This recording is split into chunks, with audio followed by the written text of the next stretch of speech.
All right, these are the hitting upgrades for the roster update coming out on July 1st. We had a pretty good week last week. I think we had some big hits. Jake Lamb was up there. Who else did we have? Will Myers got his upgrade. Ian Desmond got his upgrade. Who else among the hitters? Honestly, I can't remember. Did Danny Espinosa get an upgrade? I don't remember. Or did Tyler Naquin?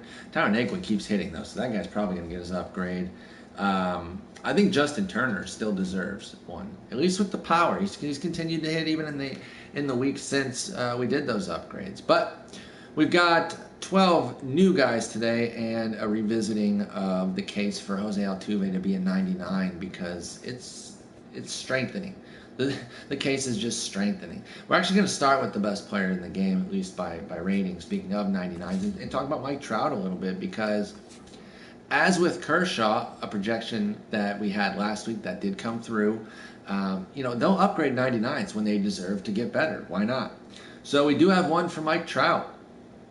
Contact versus right. Couple ticks up to 88. He's hitting 330 with an 18% strikeout rate. He has a career 312 average with a 22% strikeout rate, so he's better than his career marks on both of those. His power versus righties, I think, should go up a couple ticks as well. Why not? Career best 609 slug with 14 homers against righties. Just real beastly. Plate vision. It's time to move up the plate vision. He's shown some improved strikeout capability this year with an 18% rate, which is actually a career best. And I think just a couple takes better than average as well. So if 50 is average, we'll give him a 58 to show this upgrade here. Of course, he started at a 99. He's going to stay at a 99. These are just showing how great he can be. Look at that card. God, that's sexy. How are they making like a prime version? What the hell is better than this? That prime version is going to be fun. I think there's like a rookie version too, which is basically a prime version. Dude's unbelievable. All right, now I mentioned it a minute ago. Let's talk Jose Altuve again. Now, I'm not changing too much overall here. If you recall last week, my case, that he was tied for sixth in WRC plus, which is weighted runs created plus, kind of a single figure that takes in league context and scoring environment and gives you, kind of a crystallized number of offense. 100 is average. 120 starts to get into, really solid territory. 150, you're a superstar. He was at 158 last week. I think he's at 167 this week, and now he's in fourth place by himself. He was sixth in OPS last week with a 962. He's still sixth, but he has a 984 now. I mean, he's been monstrous. He had that huge game the other night in KC where he tripped going around second, or else he was on his way to a cycle. Just unbelievable. He was fifth in WAR last week, ones above replacement at 3.6. This week he's tied for second with 4.0 with Josh Donaldson and Manny Machado. So Josh Donaldson, Manny Machado all have 4 wins, and Mike Trout has 4.6. So he's still kind of that's about the area 0.5. Where you can start to make a little delineation, right? That okay, Trout kind of stands above them. They're all at 4, but even at 0.6 difference, it's not like Trout is so much better than them. You really have to get kind of up around a full win before you can start to make a clear delineation. But a half win, Trout has established himself. So let's get into the attributes that I upgraded last week. And let's start with the contact versus right. I think it needs to go to 85. Power versus right up at 58. Now, I didn't even update the numbers because they were good enough last week for this. Like, he has a 199 ISO and against a career 107. 200 is great. I've told you that before. It's better now. It's over 200. Like I said, I didn't even need to kind of go through and update every number that he had in terms of the statistics because these numbers after last week, and you can go into last week's video for the full explanation, they're deserving. They stand up, and the fact is, in the week since we did that upgrade, he's been even better because he's absolutely ridiculous. Like, I don't understand how he's this good, but he is, and he deserves to be a 99. Snake 16 Doctor in my Twitch chat was posting some numbers about his last 162 games, and they're amazing. They're right up there with Trout. In fact, I think his triple slash, average on base slugging, were all better than Trout's. And that's not to denigrate Trout, that's to build up Altuve. So he goes from a 96 pretty easily to a 99. And then look at this card that you're dealing with. What? That's amazing. You know, and I might even be underselling the power because he had power last year, at least for what we'd seen from him, 15 homers. And this year's a couple away from that already. You know, to get this kind of hitting with that speed, quality fielding, I mean, that's legit. All right, now let's get into the upgrades where we're actually changing things. You know, we didn't change anything with Trout. And yeah, we changed Altuve from 96 to 99, but we did that last week. So now we're kind of getting into the more new, sharper changes. Let's start in St. Louis with their top guy already, who needs to get better. Matt Carpenter, been unbelievable. He was upgraded on June 10th. Since then, 362, 500, 723 with 4 homers. I don't even know if he did even more tonight on Tuesday night. But, yeah, I mean, he's been on fire lately. So when you're doing that well since your upgrade, which was 3 weeks ago now, you're due another upgrade. I think the power versus right goes up to 82. He's got a 316 ISO, which is just slugging minus average. That's 5th in the league. He has a 269 since the start of last year, which is 11th in the league. That's insane. His plate discipline, he's always been really good with walks and kind of owning the strike zone. He's 4th in walk percentage this year, 7th since the start of 2014. I'm bumping him up to 95. Honestly, I think they could put him at 99 and it'd be all right, but I'll say 95. His plate vision needs to go up quite a bit as well. He's got his strikeouts back in check. You remember last year, he added the power, but also came with it were strikeouts. Well, this year he's kind of kept the power and brought the strikeouts back down. And he opened he opened last year. You go back in Daddy Leagues and you can look at last year's cards and updates. He opened last year with a 73 plate vision, and since his strikeout percentages are back toward career levels, I'm getting him almost back near where that peak was last year. Power versus lefty, just a little upgrade here to 68. He's got a 204 ISO since 2015, since the start of 2015. That's 8th in lefty versus lefty. Now, the reason I do lefty versus lefty and focus on that so much, even more so than I would ever do, you know, how they do it as righty versus righty, is because lefty versus lefty is the toughest matchup out there. And so they have to be graded on kind of a different scale than normal. You know, what he's done against lefties, if it was against righties, as a righty, it might not deserve as much. But lefty-lefty, I think you have to set the bar a little bit lower so that when they have an exemplary performance like a 204 ISO, it deserves a decent boost. With that in mind, same thing kind of goes for the contact. Needs to go up to 65. He's got a 267 average, which I know doesn't sound great, but again, lefty versus lefty is really tough. 18% strikeout rate. His career is 20%. He started last year with a 72 contact against lefties and peaked at 81. So I'm not even getting him all the way back up there. Again, a 267 average isn't blowing the doors off of anything, but it deserves to be better than 51. I think 51 was way too low. So those are Matt Carpenter's upgrades. He goes from 88 to a 92. So then he's pushing diamond. And I'm okay with that. I didn't do this upgrade with the intention of necessarily getting him to diamond. I thought that there was a chance that it could. But I think here at 92, keeps doing it, you know, through the All-Star break. If he ends up as diamond for a part of the year, I think that's okay.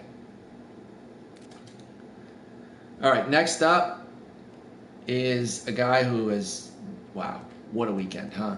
For Mr. Chris Bryant. This dude's ridiculous. Oh, for some reason, does it say 89? I think Daddy Leagues either showed 88 or I'm dumb. One of the two. What do you think is more likely?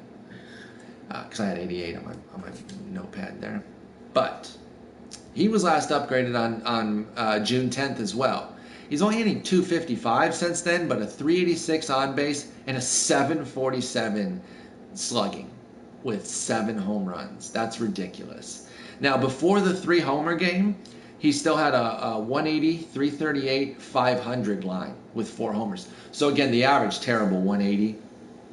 Not been hitting for a ton of average since his upgrade, but I'm trying to highlight the power boost, and obviously you'll see that here in a moment. Let's talk about his plate vision first. I think it's time to move it up a little bit, kind of give him some credence for what he's done. His 23% strikeout rate is below average, but it's a sharp improvement over the 31% that he had last year. So we're still not even getting it up to 50, but just kind of slowly moving it up there to 44. Just a couple points upgrade. Now the power versus lefty and righty I think should actually be in sync at 85 apiece. He's got a 560 against righties for slugging, 583 against lefties, 321 ISO, 275 ISO against righties. So 321 versus righties, 275 versus lefties. He's just killing everybody. His power is off the charts. He's got 14 homers against righties, 7 homers against lefties. That's tied for third most, or that's tied for third highest. And the reason I specify that is because there are a lot of ties. So there are 9 guys with 7 plus. If I said it's tied for the third most, I think that implies something a little bit different to me. Like maybe there's only a guy above him, second place, and then 2 guys tied for third. When you say that it's tied for the third highest total, that implies that there's a bigger group there. Either way, he's beasting. All right, so after those power upgrades, we can't really upgrade the contact, like I said. I think this will be helpful either way, though. It goes up to a 91. So a 2-point upgrade. And again, setting himself up to become a summer diamond. I know the summer's officially started already, but we still got a couple more months.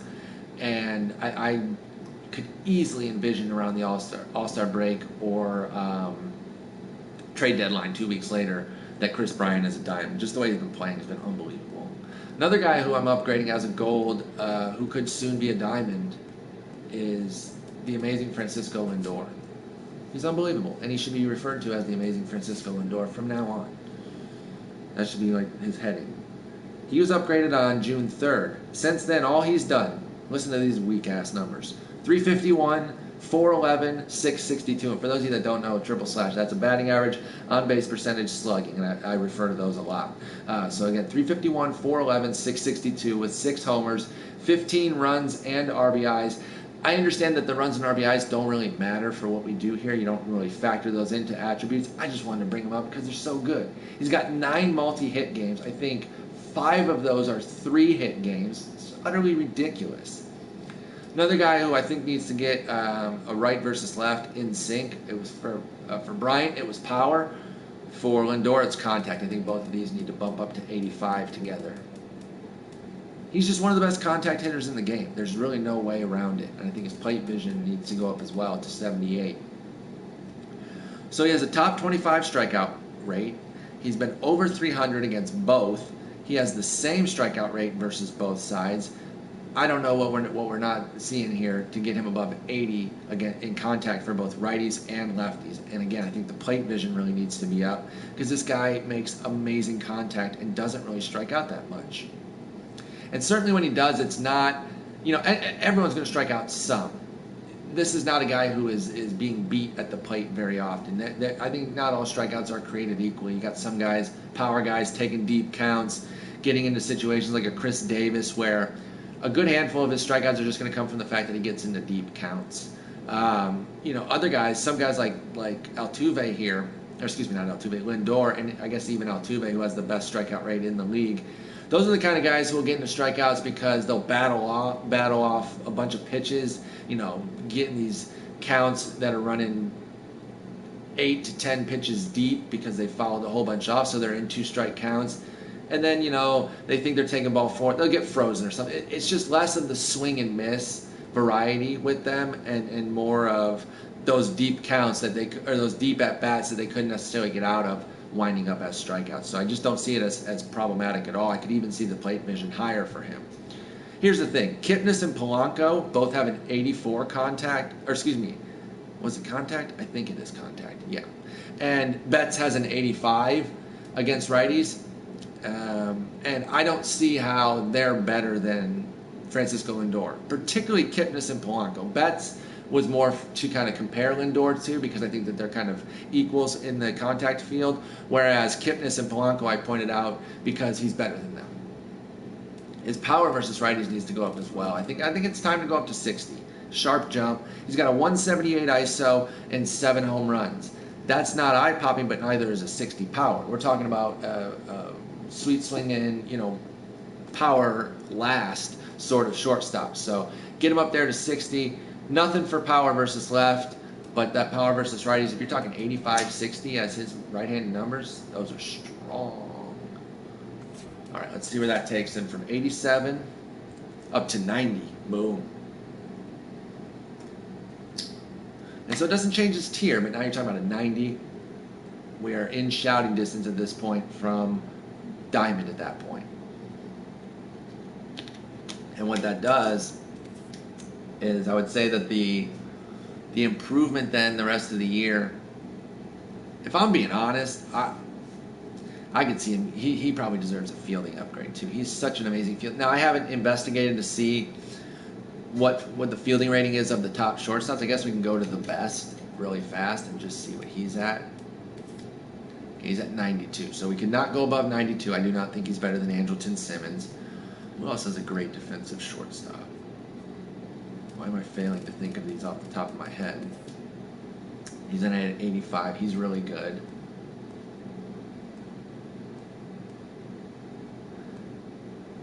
Let's see. I'm trying to think who else is a really good defensive shortstop. Oh yeah, Brandon Crawford. Thank you, Takor, in the chat. I caught you. I got a little fisheye over there. I can see, and he's at 95. Okay, so 95, 92. Those are the gold standards.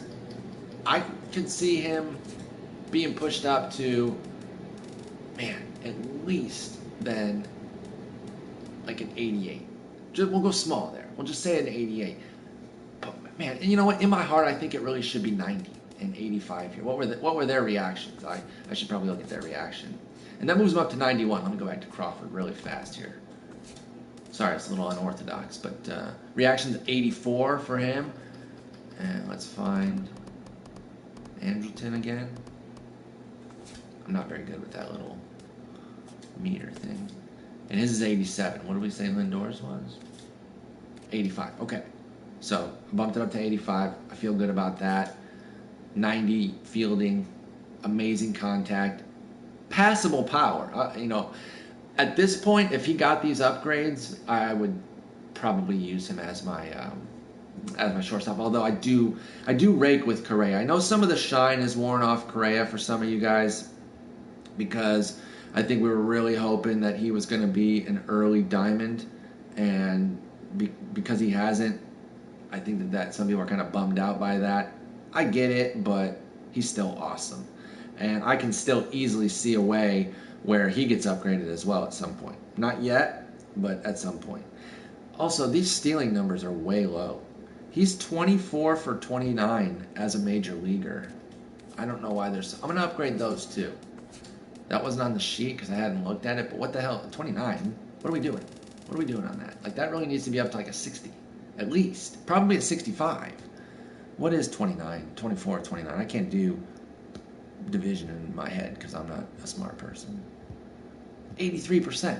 72% is the break-even rate. I'm going 67. A little bit arbitrary on that. Now he's a diamond. Now all of a sudden I got him up at a diamond.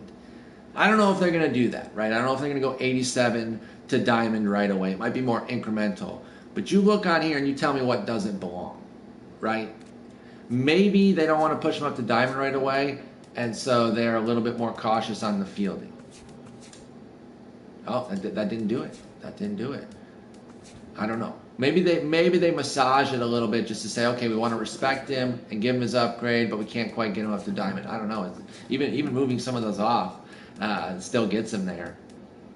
Maybe this reaction was something that they wouldn't want to move up. There. Maybe that's what they do, is they just kind of be a little bit more cautious about it. I don't know. I'm going to put in my book here, I'm putting him up to a... Golly. I'm going to be so bummed if I chicken out and then they go diamond. I really am. I'm going to write down a 92, y'all. I'm going to stand by these as a 92. But diamond's in his future. I really think that, because I don't really. I mean, he could have a lull or whatever, but I think he's going to be a great player all year. They're a great team, etc., etc. All right, sticking in the AL, talk about a hot streak. Few players telegraph their hot streaks more than Edwin Encarnacion. I think his division mate Chris Davis is another, and you know when they're about to get on one, you just kind of you can kind of feel it. It's not every first homer, but like after a lull, and you're like, man, what's going on with him? Especially with Edwin. I'm a huge fantasy baseball player, and so like anytime that he just looks like he's finally starting to fall off, I'm like, oh God, what's wrong with Edwin? Is he in trouble? Blah blah blah. Every time that the fantasy community wants to start doing that, he'll hit this one homer, and it will ignite. And watch out. And that's just the kind of tear that he's been on right now. I'm looking at the numbers right now. He's hardly going games without homers. He's just like, nah, dude, I'm going to go ahead and just hit mad bombs. How about that? And then we're all like, okay, that sounds cool. Sounds good to us. So he's beasting. He's got 11 homers this month. Utterly ridiculous. Let's get into the numbers. Sorry, I was looking at his MLB page there. Power versus lefties. Whoops, that's contact versus lefties. I was like, that's a big upgrade. Jeez. But this is still a big upgrade. I'm going all the way back up to 90.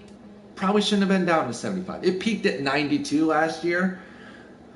I'm not going to get all the way back up there just yet. I guess I'll be a little bit more cautious, but he probably deserves to go all the way back up to the 92 that he was at. He has a 371 ISO against lefties. That's third best in baseball. No qualifications, no righty only, no lefty, like, doesn't matter. Just third best in baseball. Not even tied with anybody. His contact versus lefties needs to go up 5 points to 72. It peaked last year at 72. I'm bringing it back to 72. He's got a 257 average this year. It's near the 270 career. 13 points of batting average, even at this stage of the year, is just not that much. Plus, he has a 15% strikeout rate in the last month. He started off with some strikeouts earlier this year, and they haven't been there this year. Like, they haven't been there lately. It's just not a problem. He kind of got that back on track. So maybe he was ailing a little bit to start the season. But he's good to go now. And he's on one of his big streaks, and I think he deserves upgrades. Now, there is a little something that maybe he could wind up being a little counterbalanced by a downgrade against righties, but I'm going to leave it as is, and we'll see what they do. I got him from 87 up to a 90. It's a 3-point upgrade.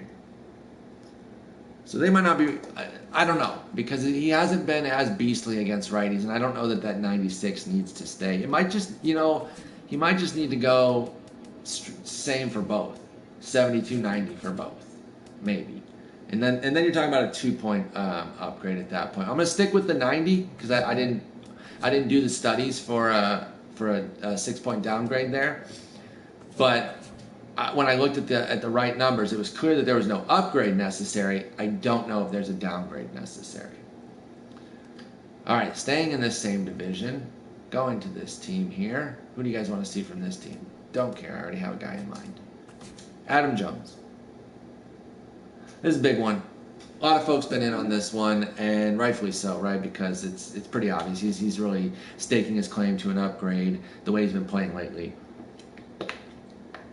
He was downgraded on May 6th, and since then, he's hit 289 with a 324 on base and a 537 ISO with 14 home runs. He has hits in 14 of his last 15 games coming into today, giving him a 369, 406, 692 line with 6 homers, plus a homer tonight. So I didn't even factor that in because that wouldn't get into the upgrade anyway. But all of the stuff that we kind of seen up until then probably will be factored. And he has just been beasting lately. So, contact versus righties goes up to 75. He's got a 280 average. That's a 3-year high and a 17% strikeout rate. Power versus righties up to 75 as well. Now, I'm going to check something really fast here because I should have written down his numbers against lefties because I don't think that they're that good, and I don't know. I think that's why there isn't really an upgrade for him against lefties. Or I forgot. One of those two things. So I'm just checking it here on the fly to see where I am. Yeah, that's what I thought. He's not been good against lefties this year. So he's going to get his upgrades against righties. He'll be lucky to avoid a downgrade against lefties. But since he's already been downgraded this year, I think leaving him at 60-65 is all right. He's got a 217 average, 270 on base, 348 slug. But that's 75 plate appearances. And let's look at what he is for his career. For his career against lefties, he's a 266, 317, 422, which is solid. Not great. But in 1,476 plate appearances. So I don't think they're going to use 75 plate appearances to knock him down from what he's done in 1,400 other plate appearances. I think we just hold him even against lefties and give him that upgrade against righties because he is playing at a level higher than his normal career mark for Adam Jones. And we'll see what this does for him. Up to an 85. Back up to gold status. That should make folks happy if you're an Adam Jones fan. That's a pretty good card. It's not eye-popping. That's not, those offensive numbers, you can find better, but I really love the defense to go with it. And I hit well with him. There's some of these guys that are in 60s and 70s with their ratings that, I don't know, I hit better than those numbers do, even without inside edge. Yasiel Puig, I'm out of my mind with him. Like 490 over, 60, 70 plate appearances. And he's got numbers like this, pedestrian. Like that's not pedestrian, but like Puigs are not great. And I kill with him. Next up's Freddy Freeman, though. Let's keep it rolling. One of the few bright spots on this very awful team. Last 28 days, 1087 OPS. Last 14 days, 1300 OPS. He's all one, y'all. Power versus righties, up to 72. 5-point upgrade. He's got a 243 ISO with 10 homers. Contact versus lefties, up to 72. 299 average, but a 29% strikeout rate. So I'm trying to balance it, right? He is hitting for the big average, which is awesome, and I do give a little bit of bonus when you're a lefty versus lefty doing well. But the 29% strikeout rate, that is substantial. So I can't really go too crazy with the contact. And, it could cut into his plate vision a little bit, maybe like a 2-3 point downgrade there, but I think we'll just leave it as is. Power versus lefties, that's where he can get a big upgrade, I think. 10 points. He's got a 160 ISO against them and a career 140. So, that's a nice little jump over what he's done for his career. And I'll reiterate, I give a little bit of extra credit to lefty versus lefty. He peaked last year at 60 power versus lefties. So I don't see why they can't start bumping him back up close to there. All right, that moves him from an 83 to probably a gold. 87, substantial upgrade. What? You're the one who wanted to lay here, dog. Say hi to YouTube. I don't think you've ever been on YouTube. What up, YouTube? She likes Vimeo more. Sorry, guys. All right, this next one. This guy has been staying hot. And so, honestly, I think it's more of they haven't quite upgraded him enough yet. And so, I think they can go right back to the well with Wilson Ramos. He just got upgraded on June 24th, last week. But even since then, and I know it's a really small sample, but he's hitting 500, 533, 571 with 8 hits. So he's just been raking for a couple more days. Fact of it is, though, he's on an 11-game hitting streak. He's absolutely murdering right-handers this year. 364, 409, 578 with a 214 ISO, 9 homers, and a 14% strikeout rate. That's so good. That's so good. So I'm going to go contact versus righties up to 82. And power versus righties up to 72. So I used Sal Perez as kind of my model here. And he's 79, 74. And he's got a 307, 338, 547 line against him with a 240 ISO and 9 homers as well. So I think Sal has a little bit more pop and Ramos has a little bit more of the contact. And that's how I came to this. So I used Sal Perez as a bit of a model and then adjusted from there.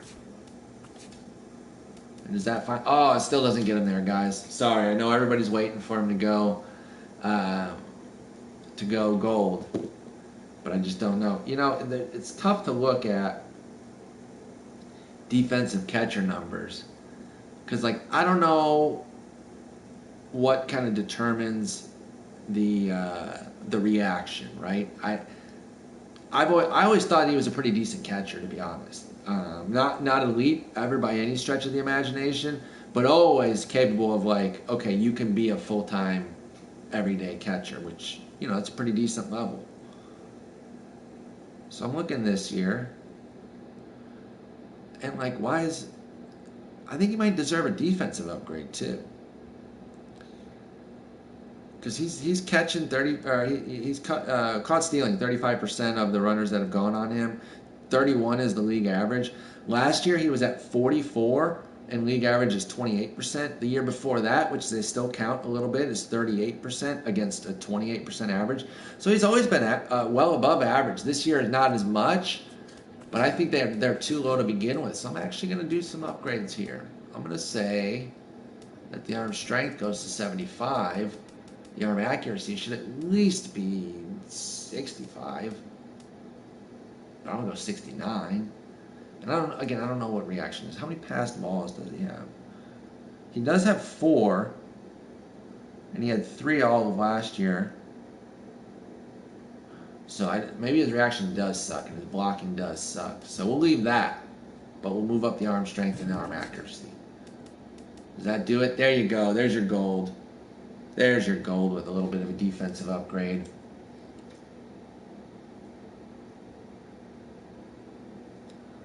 All right. We've got 4 more. This one will make waves in the stream community. Carl, are you in here? Avert your eyes. Because Brian Dozier is back. Now, he was downgraded on June 3rd, and since then he's gone 345, 400, 609, with 4 homers, 7 doubles, 2 triples, 3 stolen bases. Basically, what he's been doing is returning to previous levels. He's just gotten back on track. They say this in baseball a lot: water finds its level. And when you have kind of a more veteran guy who's established a certain level of performance, they could meander a little bit, but they oftentimes kind of find that level once they're established with a certain set of skills that aren't necessarily growing or degrading at any sort of level, just kind of your plateau. And I think he's in the midst of his plateau, and there's probably no reason to believe that he was toast. It did make sense. I think since they were so bad, I just kind of overlooked it. Like, yeah, I guess he's been poisoned by the fact that they suck, but he's not. He's back to where he belongs. I think I'm going to move these up to 50 here. And for the power, up to 67. He has a 16% strikeout rate this year. I didn't write down the power numbers. Not entirely sure why. I think the main reason that I didn't go deep into the numbers that he's had is, again, he's just really kind of back to where he was previously, and I think that they should be ready to move him back there. Like, his contact versus lefties should go back up to 76. That's where he started last year. He's hitting 300 against them with a 17% strikeout rate. His power versus lefties stays at 72. His plate vision can move up to a 66. He started last year at a 65, and he has a career best 16% strikeout rate this year. So I think it's time to be above where he was last year. And that's it. Nothing crazy. But it does move him into gold. So maybe it was crazy. It was a nice little 4-point gain. But he was gold before, so again, it's not going that crazy. But this could be key for this set, right? Because when there's one gold, when that one gold kind of stands out, and he's the one that you have to get to complete it, it kind of, I don't want to say I guess it does artificially inflate their value, but either way, he could become very key. So Brian Dozier might be a sharp investment.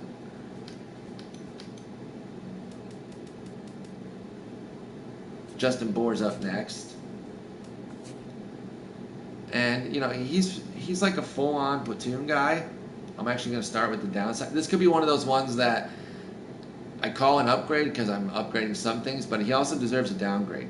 He has been a nightmare against lefties. Now, it's tiny samples, but he has sucked. He has a 524 slug. Or excuse me, that'd be great. A 524 OPS against lefties. A career 564. Now, it's only 101 plate appearances for his career, but it's really bad, y'all.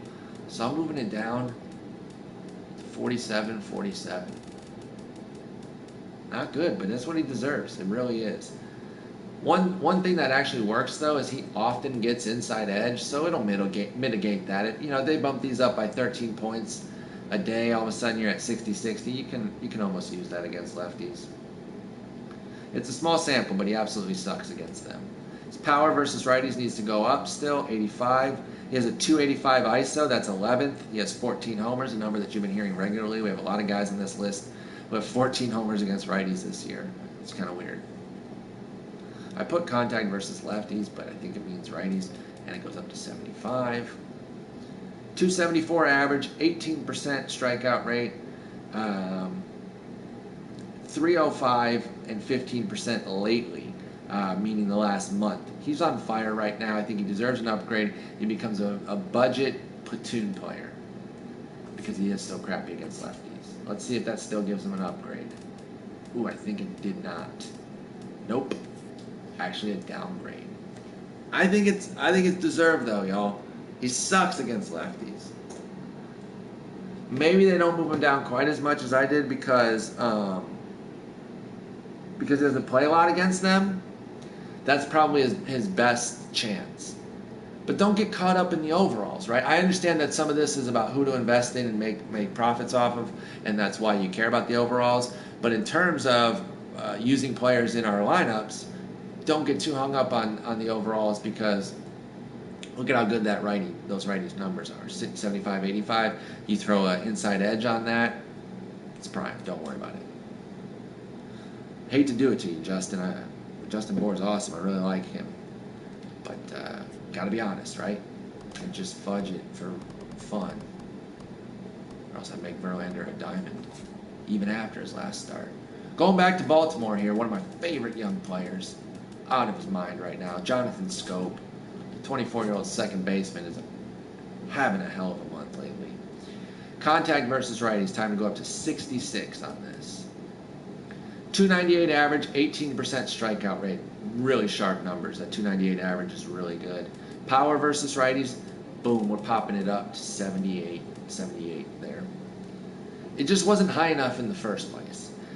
209 ISO, 10 homers. His power is comparable to Chris Davis with a K, and so I think I went ahead and just matched him. His power versus lefties deserves a nice healthy upgrade to 63. He's got a career best 484 slug. That's up 171 points. Did I say 63? Yeah. It's got to go up. It has to go up. It has to go up pretty substantially. It's a bit of a small sample, but he already has 3 homers and 65 plate appearances against lefties. Last year he had 2 in 104 plate appearances. He also has a career best 22% strikeout rate. I think they can move up his vision just a little bit, just a couple points. Nothing crazy. He still doesn't walk. Plate discipline garbage. Like he's a 4% walk. That's half league average. That's terrible. Doesn't matter though. This card rakes. Not quite gold status, but getting there for sure. And if he keeps hitting like this, he'll be there. So that's from 78 to 83, for those of you wondering. I would definitely invest in him. Long-term investment that could really end up paying off. The dude absolutely smashes the ball. Doesn't take walks, but starting to get that strikeout rate a little bit in check, plus just the ability to put great contact on the ball. I think he's somebody who could keep going up and up. All right, last one is a veteran guy who got off to a wretched start, but finally get himself back on track a little bit here. Kendrys Morales. He was downgraded on April 6th. He's got a 272, 349, 470 since then with 8 homers. The last month alone, though, it's 353, 427, 588 with 5 of those homers. Interesting season for him, though. I don't have a ton of massive upgrades, despite the fact that I thought I was going to be upgrading him more. This is one of those ones where you do the research and you're like, it's not that crazy of an upgrade. But since I did the research, I still wanted to include it. I think his power versus lefties goes up to 70. He has a 219 ISO against them, and his plate vision goes up to 70. That's it. Nothing crazy. I don't even know if this is going to move him up that much. Maybe into like 80. Yeah, moves him to 80. Couple points. So that's it with Morales, and that's it for the hitter upgrades for July 1st. I'll review them here. Mike Trout stays at a 99, but gets even better. Altuve has to get 99. He just has to. Matt Carpenter goes 88 to 92. Chris Bryant goes 89 to 91. Francisco Lindor goes 87 to 92, and a little shred of me still feels like he could get diamond. After the surprise Bogarts diamond, maybe they don't want to go double surprise diamonds in a row, especially at shortstop, but that shouldn't stop them, right? Just because they did it, but like that should not. There's no reason if the player is deserving that, oh, we can't do it this week because we did one last week. I think he deserves it. And if he got diamond, I would not be blown away. Edwin Encarnacion, 87 to 90. Adam Jones back into gold territory, 83 to 85. Freddy Freeman into gold, 83 to 87. Wilson Ramos into gold, 82-85. Brian Dozier into gold, 81 to 85.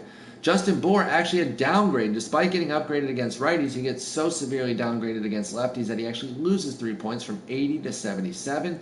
Jonathan Schoop is approaching gold for sure, 78 to 83. And then Kendrys Morales, 78 to 80.